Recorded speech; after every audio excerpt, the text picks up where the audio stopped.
આ રુચિનો તો કેટલો ટાઈમ લાગે છે. આનું હંમેશાનું છે, હંમેશા લેટ આવ્યા કરે છે. હાલો આવી ગઈ. શું રુચિ આવતા કેટલો ટાઈમ લગાડે છે? મને તો એવું લાગે છે કે હવે આપણે જ્યાં મળવાનો સમય નક્કી કરશું ત્યારે મારે ઘડિયાળની પણ કેલેન્ડર લાવવું પડશે. અરે મારે ઘરમાં કેટલા કામ હોય છે અને પાછું મારે મેકઅપ કરવાનો હોય કે નહીં? હા હા, તારા બહાના તારી પાસે રહેવા દે, મારે નથી સાંભળવા. હાલે ગુલાબ, તારા માટે લાવ્યો છું. તું મને હંમેશા શું આ નકલી ફૂલ આપ્યા રાખે છે? એ તો નકલી જ આપું ને યાર. તું હંમેશા આવે છે એટલી લેટ કે હું અગર તને અસલી ફૂલ આપું એ તો કરમાઈ જાય. ડાર્લિંગ, આપણે બાળપણથી સાથે રહેલા છીએ, સાથે રમ્યા, સાથે ભણ્યા અને સાથે ફર્યા. ત્યાર પછી કે આપણે કોલેજ બી સાથે કરી છે. ખરી વાત છે. અને આપણે એકબીજાને બહુ સારી રીતે જાણીએ છીએ. બરાબર છે.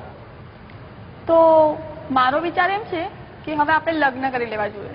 તારો વિચાર તો એકદમ યોગ્ય છે, પણ ખબર નહીં મારા મગજમાં એક સવાલ ઉભો થાય છે. કેવો સવાલ? એ જ કે આપણી સાથે લગ્ન કરશે કોણ? સપના, હું આપણા લગ્નની વાત કરવા તારા ઘરે ક્યારે આવું? જ્યારે મારા પપ્પાએ પગમાં બૂટ ન પહેર્યા હોય ત્યારે. સપના, હવે આપણા લગ્ન થવાના છે. એ પહેલા હું તને એક વાત કરી દઉં. મારો પગાર ફક્ત 3000 રૂપિયા છે. એમાં તું ખર્ચો ચલાવી લઈશ? હા, હું મારું તો ચલાવી લઈશ, તમે તમારું જોઈ લેજો. શું? સમીર, તું મારી સાથે લગ્ન કરવા માંગે છે, પણ શું તું મારી મમ્મીને મળ્યો? હા, હું તારી મમ્મીને તો મળ્યો, પણ મને તો તું જ બહુ ગમે છે. શું? ડાર્લિંગ, આજે તારો જન્મદિવસ છે અને મને તને કઈ ભેટ આપવાની ઈચ્છા છે, તો તને કઈ વાંધો તો નથી ને?